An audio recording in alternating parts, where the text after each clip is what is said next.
hinain ng kanyang ngalan. Purihin siya ay awitan at papurihan magpakailanman. Purihin siya ay awitan at papurihan magpakailanman. Sa ngalan ng Ama at ng Anak at ng Espiritu Santo. Amen. Sumainyo ang Panginoon. At sumayo rin. Mga kapatid, aminin natin ang ating mga kasalanan upang tayo'y maging marapat gumanap sa banal na pagdiriwang. Tayo pong lahat, inaamin ko sa makapangyarihang Diyos At sa inyo, mga kapatid, na lubha akong nagkasala sa isip, sa salita, sa gawa, at sa aking pagkukulang. Kaya isinasamo ko sa mahal na Birheng Maria, sa lahat ng mga anghel at mga banal, at sa inyo, mga kapatid, na ako'y ipanalangin sa Panginoong ating Diyos. Kaawaan tayo ng makapangyarihang Diyos, patawarin tayo sa ating mga kasalanan, at patnubayan tayo sa buhay na walang hanggan. Amen. Panginoon, kaawaan mo kami. Panginoon, kaawaan mo kami. Kristo, kaawaan mo kami. Kristo, kaawaan mo kami. Panginoon, kaawaan mo kami. Panginoon, kaawaan mo kami. Manalangin tayo.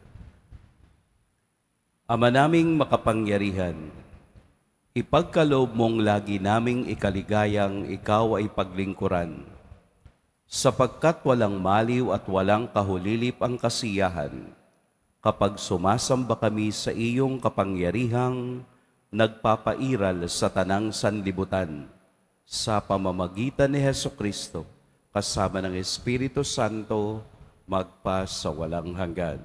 Amen. Magsiupo muna ang lahat. Pagbasa mula sa aklat ng pahayag. Sinabi sa akin ni Juan, narito ang dalawa kong saksi. Ito'y ang 2 punong olibo at 2 ilawan sa harapan ng Panginoon ng lupa. Kapag may nagtangkang manakit sa kanila, lalabas sa bibig nila ang apoy na tutupok sa kanilang mga kaaway. May kapangyarihan silang ipinid ang langit upang hindi umulan sa panahon ng pagpapahayag nila ng salita ng Diyos. May kapangyarihan din silang gawing dugo ang tubig at magpadala ng anumang salot sa lupa tuwing maibigan nila. Pagkatapos nilang magpatotoo, aahon ang halimaw na nasa bangin at makikipaglaban sa kanila. Matatalo sila at mapapatay ng halimaw, at ang kanilang bangkay ay mahahandusay sa lansangan ng dakilang lungsod, na ang mahiwagang pangalan ay Sodomo o Ehipto. Dito rin ipinako sa krus ang kanilang Panginoon. Sa loob ng 3 araw at kalahati, ang kanilang mga bangkay ay panonoorin ng mga tao mula sa iba't ibang lahi, lipi, wika at bansa. At hindi sila papayag na ilibing ang mga bangkay. Magagalak ang lahat ng tao sa sanlibutan dahil sa pagkamatay ng 2 ito. Magdiriwang sila at magbibigayan ng mga regalo, sapagkat ang 2 propetang iyon ay nagdulot ng labis na kahirapan sa kanila. Pagkalipas ng 3 araw at kalahati, ibinalik ng Diyos ang kanilang buhay at sila'y tumindig. Nasindak ng gayon na lamang ang mga nakakita. Pagkatapos ay narinig nila ang isang malakas na tinig mula sa langit na ang wika, umakyat kayo rito. At habang nakatingin ng kanilang mga kaaway, napasalangit sila sa isang ulap. Ang salita ng Diyos. Salamat sa Diyos. Ang poon ay papurihan, siya ang aking sanggalang. Ang poon ay papurihan, siya ang aking sanggalang. Purihin ang puon na aking sanggalang. Sa pakikibaka, ako ay sinanay. Inihanda ako upang makilaban. Ang poon ay papurihan, siya ang aking sanggalang. Matibay kong muog at tagapagligtas, at aking tahanang hindi matitinag. Tagapagligtas kong pinagtitiwalaan, nilulupig niya ang sakop kong bayan. Ang poon ay papurihan, siya ang aking sanggalang. O Diyos, may awitin akong bagong-bago. Alpay tutugtugin at aawit ako. Tagumpay ng hari ay iyong kaloob. At iniligtas mo si David mong lingkod. Ang poon ay papurihan, siya ang aking sanggalang. Tumayo na po ang lahat.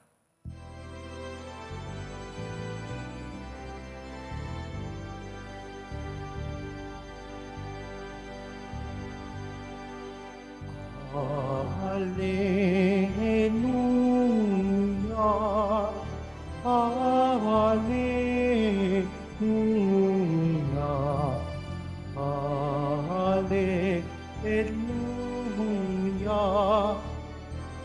Hallelujah, Hallelujah.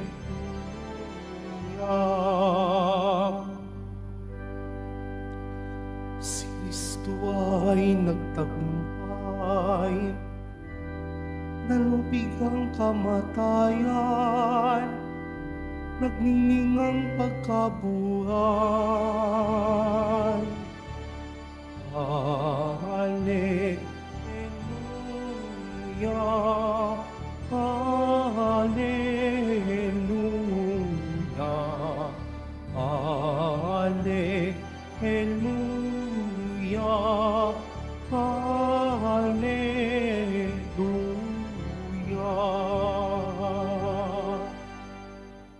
Sumainyo ang Panginoon. At sumayo rin. Ang mabuting balita ng Panginoon ayon kay San Lucas. Papuri sa iyo, Panginoon. Noong panahong iyon, may ilang Saduseyo na lumapit kay Jesus. Ang Saduseyo'y hindi naniniwala na muling bubuhayin ang mga patay. Guro, anila, naglagda po si Moses ng ganitong batas para sa amin. Kung mamatay ang isang lalaki at naiwang walang anak, ang kaniyang asawa, ang kapatid na lalaki dapat pakasal sa balo upang magkaanak sila para sa namatay. May 7 magkakapatid na lalaki. Nag-asawa ang panganay at namatay na walang anak. Napakasal sa balo ang pangalawa at namatay. Gayon din ang nangyari sa pangatlo hanggang sa pampito. Isa-isang napangasawa ng babae at pawang namatay na walang anak. Sa kahuli-hulihay namatay naman ang babae. Sa muling pagkabuhay, sino po sa 7 ang kikilalaning asawa niya, yamang napangasawa niya silang lahat? Sumagot si Jesus, sa buhay na ito, ang mga lalaki at mga babae nag-aasawa.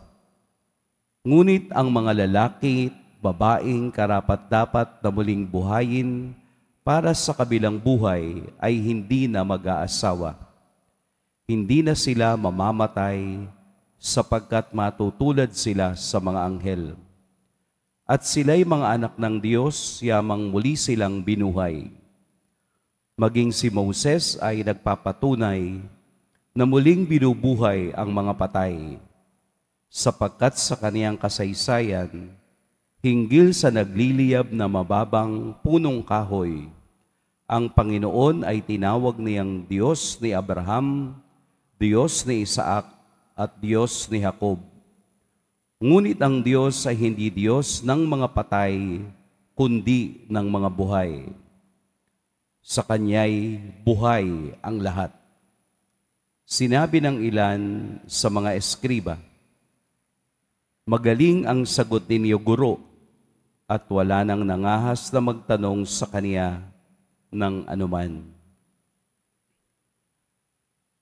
Mga kapatid, ang mabuting balita ng Panginoon.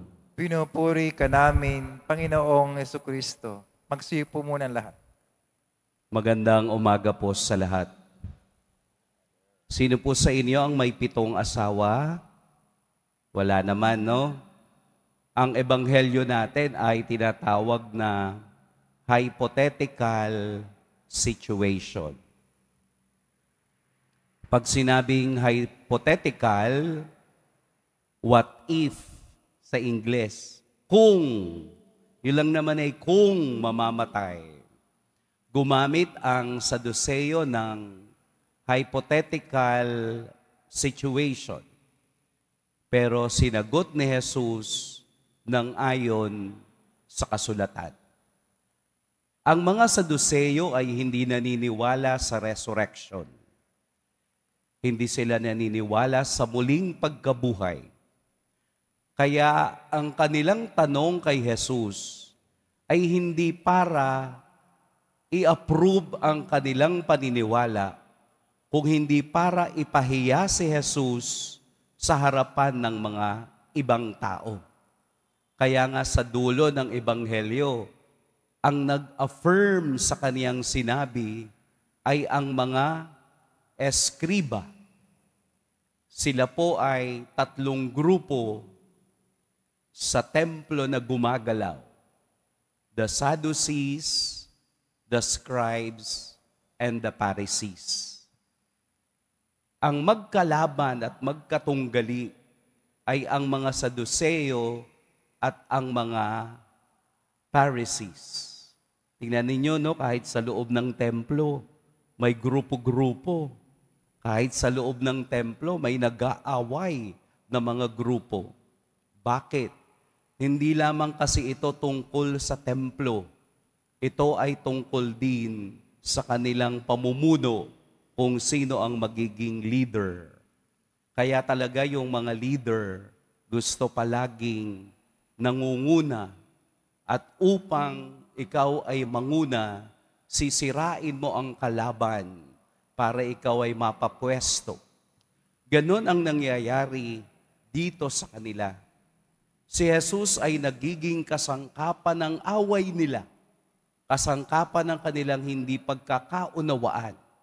Ang Saduceo ay mga nagiging miyembro ng Sanhedrin. Kung baga, ito yung mga elite. Ito yung mga matatalino at may kaalaman sa kasulatan.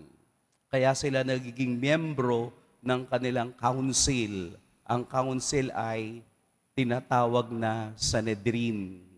Siya ang nagdi-decide. Sila ang nagdi-decide sa buhay ng mga mananampalataya nilang kapwa Hudyo. Pero ang ating ebanghelyo ay pagpapakita na ang pagsagot ni Jesus tungkol sa mga patay ay nabibilang sa mga patay. Ibig sabihin po, yung earthly matters, katulad ng pag-aasawa, ay hindi na mahalaga pagdating sa kalangitan. Bakit? Dahil ang sa kalangitan ay ibang-iba sa karanasan natin dito sa lupa. Ibig sabihin, hindi na tayo mag-iisip ng ibang bagay kung hindi ang iisipin natin ay ang bagay na makalangit, na katulad ng napakinggan natin sa unang pagbasa, kung papaanong iniaakyat ang mga taong binuhay na mag-uli upang maranasan ang pagpapala at ang biyaya ng kalangitan. Ipinakita sa Ebanghelyo yung burning bush, yung nagliliyab ng mababang punong kahoy na naranasan ni Moses na hindi namamatay. Ito ay sumisimbolo na ang burning bush bilang Diyos na nakikipag-ugnay sa taong buhay At ang burning bush na yan ay hindi mamamatay kailanman. Bilang isang Diyos, ipinakikita ni Jesus kung ano ang kahihinatnan ng tao sa langit. Na wala ng kapangyarihan ang kamatayan dahil ito na ang buhay na walang hanggan. Kaya tayo ngayon na nasa sanlibutan, tayo ngayon na nabubuhay pa dito sa lupa, ay kailangang magkamit kung ano ang kaisipan sa langit.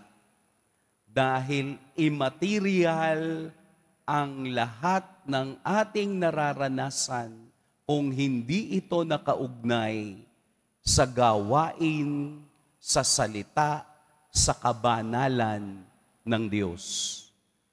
Ibig sabihin po baga na ang lahat ng ating gagawin ay palaging nakaugnay sa kaluwalhatian ng Diyos upang tayo ay makasama niya sa kaniyang kaharian. After all, ang pinaka-purpose natin ay ang mabuhay na kasama ang Diyos. After all, kaya tayo nagpapagal, kaya tayo nagtitiis, kaya tayo naglalakbay, ay upang tayo ay makasama ng Diyos sa kaniyang kaharian. Kaya ang bagay na ating nararanasan ay pansamantala lahat. Lahat ng ito ay lilipas. At habang ito ay lumilipas, hayaan nating ang bawat karanasang meron tayo ay palaging nakatuon sa kaluwalhatian ni Kristo. Hindi natin pwedeng ihiwalay ang Diyos sa ating karanasan dahil tayo'y nakadugtong sa Kanya kung papaanong ang mga ninuno noong unang panahon pa, kay Abraham, kay Isaac, kay Jacob, lahat ng ito'y nakadugtong sa Diyos simula noon hanggang ngayon na ang Diyos na ating pinaniniwalaan ay walang kamatayan sapagkat Kanya nang napagtagumpayan ang kahulugan ng buhay. Nagkaroon ng panibagong pananaw at kahulugan ang kamatayan nang si Jesus ay ipinako at namatay sa krus. Nangangahulugang hindi katapusan ang kamatayan. Ito ay pagbangon sa panibagong langit na ginagawa ng Diyos para sa atin. Dahil sa katotohanan, ang katawan ang namamatay, pero ang espiritu ay patuloy na maglalakbay patungo sa Diyos. Kaya ano ang gagawin natin? Hindi pwedeng maganda lang ang aking katawan. Kailangang mas maganda at mas malinis ang aking kaluluwa. Upang kung tayo man ay humarap sa hypothetical situation na ganito, alam natin ang tugon at ang tugon ay ang muling pagkabuhay sa piling ni Kristo. Huwag natin sayangin ang pagkakataon at karanasan na maging banal sa harapan ng Diyos. Huwag nating hayaang ang lahat ng ito ay mawalan lamang ng saysay. Dapat tayo ay laging nakaugnay sa kaluwalhatian at awa ng Diyos. Meron ako pong napuntahan na isang burol, nagpa-blessing, which is tama naman dahil lahat tayo ay naniniwala na ang lahat ng mga patay ay muling bubuhayin. Sabi nung asawa, salamat, Father, sa blessing na natanggap dahil nasa heaven na siya. Paano mo nasabing nasa heaven? Sabi ko sa kanya, kasi po, dahil sa blessing, hindi po. Hindi dahil sa pagbasbas ng patay, mapupunta sa langit. Yung sa akin, pabaon lang. Sacramental blessing. Ang tunay na baon ay kung anong ginawa mo sa buhay mo nung ikaw ay naglalakad pa. Hindi po ako judgmental, pero bawat isa sa atin ang makapag-judge sa degree ng iyong porsyento na mapunta ka sa langit. Minsan, nag-hypothetical kasi tayo Namatay siya pagkatapos magsimba, mapupunta na sa langit. Hypothetical yun. Nag-iisip ka ng mga bagay na hindi naman totoo. Ang totoo ay kung ano ka bago ka namatay. Ang totoo, sino ka at anong klaseng Kristiyano ka bago ka mamatay. Yon ang magbibigay sa atin ng sagot kung saan tayo patutungo. Yon ang magiging judgment ng Diyos sa ating lahat. Nagsisimba naman po ako tuwing birthday ko. Hypothetical. Anong klaseng buhay tayo meron ngayon hanggang doon sa ating kamatayan? Kaya nga po ang araw-araw ay palaging araw ng pag-asa at araw ng pagbabalik loob sa Diyos. Kaya nga po ang bawat araw ay araw ng biyaya at pagkakataon na palagi nating tingnan ang ating relasyon sa Diyos. Huwag tayong mag-isip ng hypothetical situation. Mag-isip tayo ng real situation na ano ako pagdating sa harapan ng Diyos. Ayoko nang i-expound yung aking binlesingan, baka maraming masaktan.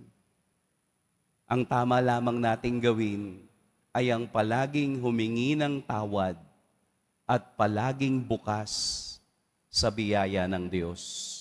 Araw-araw, maglagay tayo ng punto, maglagay tayo ng investment sa ating kaligtasan. Ilang beses ka nagsinungaling kahapon? 10, ngayon 9 na lang. Bukas 8 na lang. Sa susunod na araw, 5 na lang. Hanggang masanay ka na nagsasabi ng totoo at hindi nagsisinungaling. Kada exam, ikaw ba ay nangungodi ko? Yes po. Saan nakalagay? Sa polo mo. Susunod na araw, wag na, tanggalin mo na yan. Mag-aral kang mabuti. Ikaw ba isang negosyante na hindi maubos-ubos ang suka mo sa tapayan? Kasi araw-araw, pag may bumiling isang bote, papalitan ko ng isang pitsil na tubig. Suka pa rin. Hypothetical, maaaring hindi totoo, pero meron tayong ginagawa na nakapaghihiwalay sa pag-ibig ng Diyos. Mahirap bang maging matapat? Mahirap bang magsabi palagi ng totoo? Mahirap bang gumawa lagi ng tama? Kung tayo'y nahihirapan sa mga bagay na ito, nangangahulugang hindi tayo sanay, humarap sa Diyos ng totoo. Hayaan nating dalhin tayo ng Ebanghelyo sa araw na ito na maging mabuti at gumawa ng mabuti. Mag-iingat po kayo ngayong araw. Pagpalain tayo ng poong may kapal. Tumayo na po ang lahat.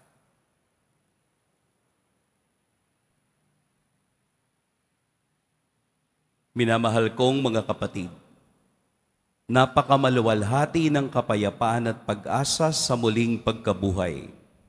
Manalangin tayo ng may pusong malaya mula sa hangal na pag-aalinlangan at pagdududa, sapagkat nananalig tayo sa pangako ni Jesus na muling nabuhay para sa atin.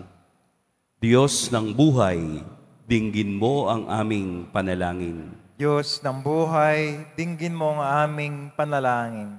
Ang simbahan sa buong daigdig naway magpatuloy na magpahayag ng mabuting balita ng muling pagkabuhay at ng buhay na walang hanggan. Manalangin tayo. Diyos ng buhay, dinggin mo ang aming panalangin. Sa ating pang-araw-araw na buhay, naway maihatid natin ang liwanag ng bagong pag-asa sa mga nabubuhay sa kadiliman at kawalang pag-asa. Manalangin tayo. Diyos ng buhay, dinggin mo ang aming panalangin. Ang mga dukha, mga walang tahanan at mga nangangailangan, naway madama ang Panginoon ng buhay sa pamamagitan ng pag-ibig at kagandahang loob ng mga mabubuti sa kanila. Manalangin tayo. Diyos ng buhay, dinggin mo ang aming panalangin.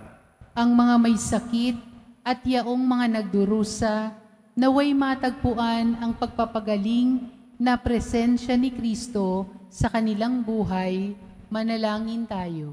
Diyos ng buhay, dinggin mo ang aming panalangin. Ang mga yumao, naway makatagpo ng kaligayahan sa tiyak na pag-asa ng muling pagkabuhay. Manalangin tayo. Diyos ng buhay, dinggin mo ang aming panalangin. Diyos na mga buhay, bigyan nawa kami ng Eukaristiyang ito ng paghahangad sa walang hanggang hapag na iyong inihanda sa amin, kung saan malulugod kami sa kaligayahan ng iyong presensya magpakailanman. Hinihiling namin ito sa pamamagitan ni Kristong aming Panginoon. Amen. Magsipo muna lahat.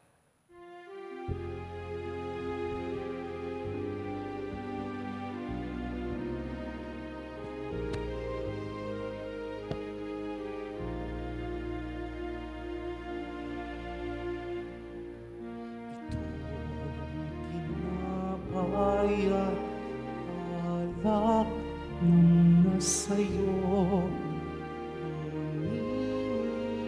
umihain sa kabutihan mo. Kunin at tanggapin alay sa'yo. Pasasalamat ng puso.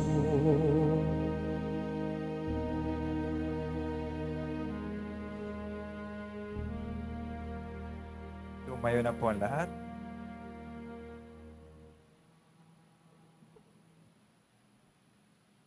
Manalangin kayo mga kapatid upang ang paghahain natin ay kalugdan ng Diyos amang makapangyarihan. Tanggapin nawa ng Panginoon itong paghahain sa iyong mga kamay, sa kapurihan at karangalan, sa ating kapakinabangan at sa buong sambayang banal. Ama naming lumikha, ipagkaloob mo ang iyong masintahing pagtingin sa aming mga alay, upang ang kagandahang loob mo ay aming makamtan, at ang bunga ng walang hanggang pag-iral ay aming mapakinabangan sa pamamagitan ni Hesukristo, kasama ng Espiritu Santo, magpa sa walang hanggan. Amen. Sumainyo ang Panginoon. At sumayo rin, Itaas sa Diyos ang inyong puso at diwa. tinaas na namin sa Panginoon. Pasalamatan natin ang Panginoong ating Diyos. Marapat na siya ay pasalamat. Ama naming makapangyarihan, Tunay ngang marapat na ikaw ay aming pasalamatan. Sa iyong paglingap at kagandahang loob, ang tao'y nilikha mo't pinangasiwa sa sansinukob. Sa hangad mong siya'y iwastong lubos, siya'y pinagdusa mo sa kaniyang pagtalikod. Sa iyong paggiliw, iyong ipinahintulot na makabalik siya sa pamamagitan ni Kristo Jesus. Kaya kaisa ng mga anghel na nagsisiawit ng papuri sa iyo nang walang humpay sa kalangitan, kami nagbubunyi sa iyong kadakilaan. Santo, Santo, Santo, Panginoon Diyos ng mga hukbo, napupuno ang langit at lupa ng kadakilaan mo, hosana sa kaitaasan. Pinagpala na paririto sa ngalan ng Panginoon, hosana sa kaitaasan. Magsilod po ang lahat. Ama naming banal, ikaw ang bukal ng tanang kabanalan. Kaya't sa pamamagitan ng iyong Espiritu, gawin mong banal ang kaloob na ito upang para sa amay maging katawan at dugo ng aming Panginoong Hesukristo. Bago niya pinagtiis ang kusang loob na maging handog, hinawakan niyang tinapay, pinasalamatan kaniya, pinaghati-hati niya iyon, iniabot sa kaniyang mga alagad at sinabi, tanggapin ninyong lahat ito at kanin, ito ang aking katawan na ihahandog para sa inyo.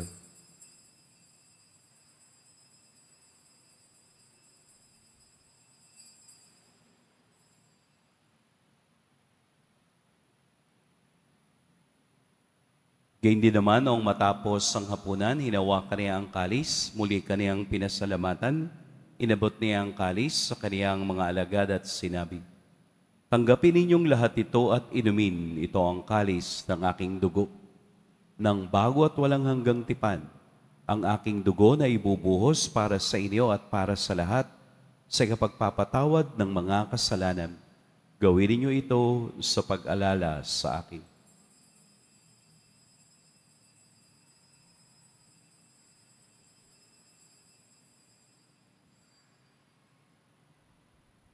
Tumayo na po ang lahat.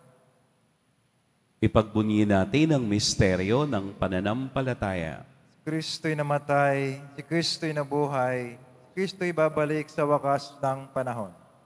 Ama, ginagawa namin ngayon ang pag-alala sa pagkamatay at muling pagkabuhay ng iyong anak. Kaya't iniaalay namin sa iyo ang tinapay na nagbibigay buhay at ang kalis na nagkakaloob ng kaligtasan. Kami nagpapasalamat dahil kami iyong minarapat na tumayo sa harap mo para maglingkod sa iyo. Isinasamo namin kaming magsasalo-salo sa katawan at dugo ni Kristo ay mabuklod sa pagkakaisa sa pamamagitan ng Espiritu Santo. Ama, lingapin mo ang iyong simbahang laganap sa buong daigdig. Puspusin mo kami sa pag-ibig kaisa ni Francisco na aming Papa at ni Jose na aming Arsobispo at ng Tanang Kaparian. Alalahanin mo rin ang mga kapatid naming nahimlay nang may pag-asang sila'y muling mabubuhay, gayon din ang lahat ng mga pumanaw.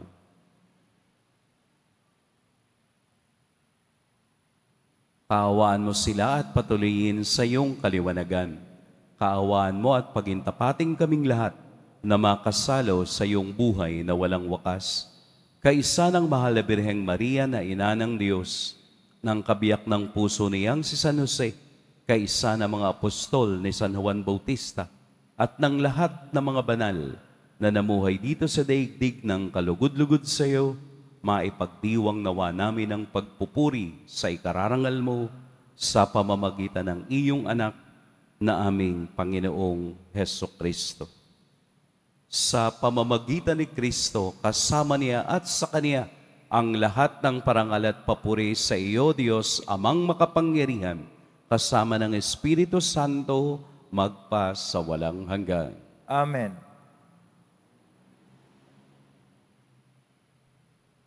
Sa tagubilin ng nakagagaling na utos at sa turo ni Jesus na Panginoon natin at Diyos, ipahayag natin ng lakas loob. Ama namin, sumasalangit ka. Sambahin ang ngalan mo, mapasa amin ang kaharian mo, sundin ang loob mo dito sa lupa para nang sa langit. Bigyan mo kami ngayon ng aming kakanin sa araw-araw at patawarin mo kami sa aming mga sala, para nang makapatawad namin sa nagkakasala sa amin, at upang kami pahintulot sa tukso, at yadya mo kami sa lahat ng masama. Hinihiling namin kami iadiyas sa lahat ng masama. Pagkalooban ng kapayapaan araw-araw, iligtas sa kasalanan at ilayo sa lahat ng kapahamakan. Samantalang aming pinananabikan ang dakilang araw ng pagpapahayag ng tagapagligtas naming si Hesukristo. Sapagkat iyo ang kaharian at ang kapangyarihan, ang kapurihan, magpakailanman. Amen. Panginoong Hesukristo, sinabi mo sa iyong mga apostol, kapayapaan ang iniiwan ko sa inyo, ang aking kapayapaan ang ibinibigay ko sa inyo. Tunghayan mo ang aming pananampalataya at huwag ang aming pagkakasala.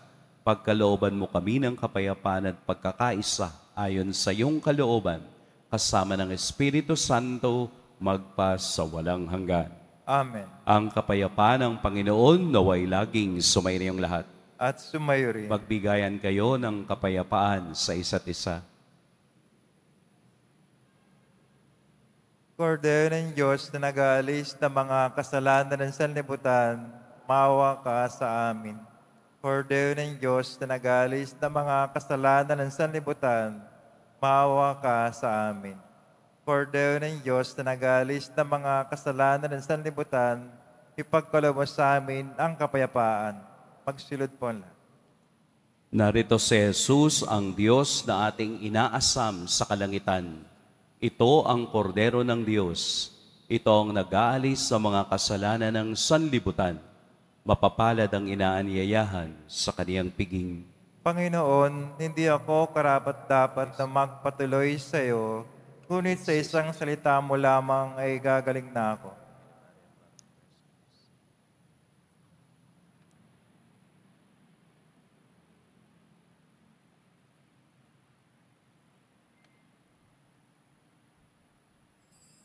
Para sa lahat ng tatanggap ng banal na komunyon, sasagot po tayo ng Amen pagkasabi ng pare o lay minister ng katawan ng Kristo at isubukan sa bibig bago umalis sa panampare o lay minister. Sumunod po tayo.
Manalangin tayo.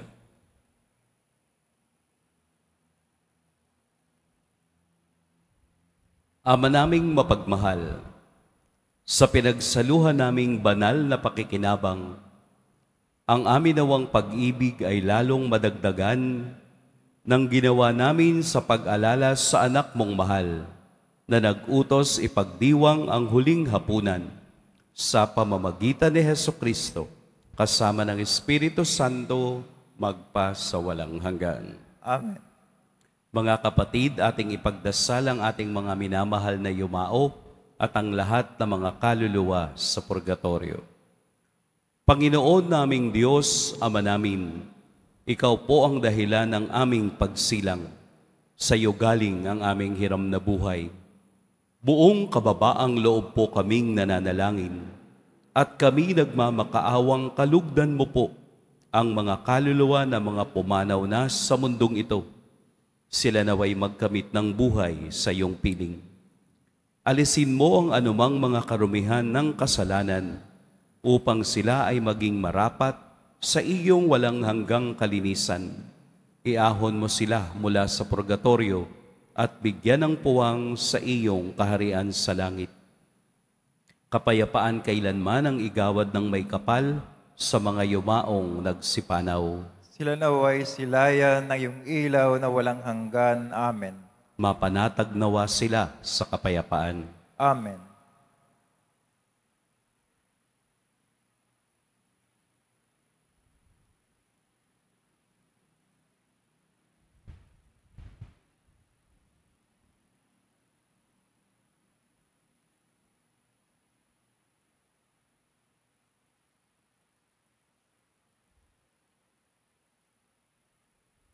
Sumainyo ang Panginoon. At sumayo rin. Yumuko kayo para sa pagbabasbas.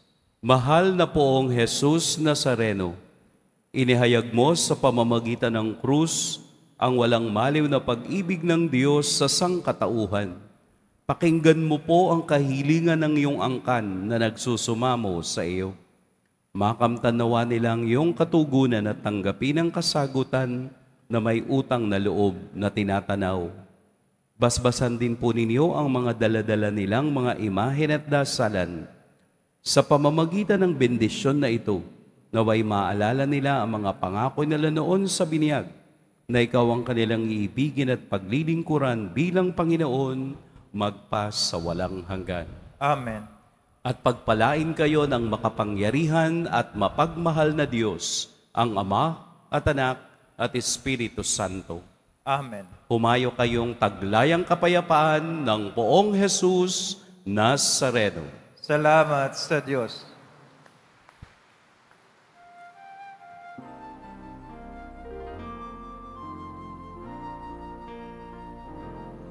Nuestro Padre Jesus Nazareno, sinasamba ka namin. Hinihinto ka namin, aral mo ang aming buhay at kaligtasan. Nuestro Padre Jesus Nazareno, iligtas mo kami sa kasalanan. Ang krus mo kinamatayan ay sagisag ng aming kaligtasan.